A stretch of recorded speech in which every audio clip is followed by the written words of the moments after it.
পাশনি টেনে মাটি আলগা করে দিচ্ছি যাতে করে গাছের গ্রোথটা ভালো হয় এবং বাদাম যখন ফল ধরা শুরু হবে তখন যাতে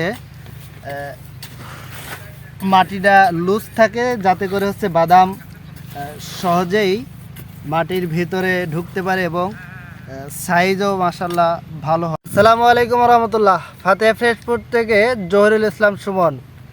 আমি এখন এই যে দেশি চীনাবাদামের একটি প্রজেক্ট, তো চারা দেখছেন মাশাআল্লাহ ভালোই বড় হয়ে গিয়েছে।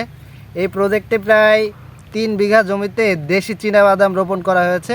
তো আপনারা আমাদের কাছ থেকে দেশি চীনাবাদাম নিতে পারবেন ইনশাল্লাহ। দেখছেন গাছের গ্রোথ মাশাআল্লাহ ঠিক আছে, যদিও আমরা এখন পাশনি টেনে মাটি আলগা করে দিচ্ছি যাতে করে গাছের গ্রোথটা ভালো হয় এবং বাদাম যখন ফল ধরা শুরু হবে তখন যাতে